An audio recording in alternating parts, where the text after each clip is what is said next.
తెలంగాణ ఉద్యమ నాయకుడు మల్కాజిగిరి ఎంపీ గారిని మీద గత 3 రోజుల క్రితం జగ్గారెడ్డి అనుచితమైన వ్యాఖ్యలు చేసి వారి యొక్క క్యారెక్టర్ మీద దెబ్బ చేయాలని అధికార పార్టీ సూచన మేరకు కొన్ని అనుచిత వ్యాఖ్యలు చేయడం జరిగింది.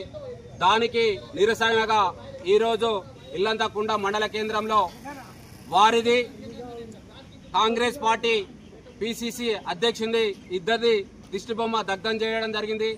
ఆ రోజు రేవంత్ రెడ్డి పిసిసి అధ్యక్షుడు ఉన్నప్పుడు ఇదే జగ్గారెడ్డి నీకు నేనేమన్నా పెద్ద పాలేరునా పండకేసి కొడతానా వీడియోలు ఒక్కసారి ఆలోచించి చూస్తే ఆ రోజు ఎవరికి పెద్ద పాలేరుండి రేవంత్ రెడ్డి పైన తిట్టినావో ఈ రోజు అదే రేవంత్ రెడ్డికి పెద్ద పాలేరు ఉండి ఈ యొక్క రాజేంద్రన్నపై అనుచిత వ్యాఖ్యలు చేస్తున్నావు. ఇవాళ నీ యొక్క భార్యకు పదవుల కోసం నువ్వు పోయి ఆయన చుట్టూ ప్రదక్షిణ చేయి, ఆయన కాళ్ళేలు పట్టుకో, నీ యొక్క పదవులుంటే తీసుకోగాని మా యొక్క ఉద్యమ నాయకుని పైన నీ అవాకులు చవాకులు చేస్తే బిడ్డ నీ పర్సనాలిటీ ఏంది నువ్వు ఒక్కసారి అద్దంలో చూసుకో. నీ పర్సనాలిటీ ఏంది, నీ వ్యవస్థ ఏంది ఒకసారి ఆలోచించు.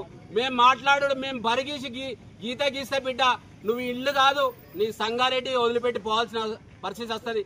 నీకన్నా ఎక్కువ మాట్లాడతాడు భారతీయ జనతా పార్టీ కార్యకర్త.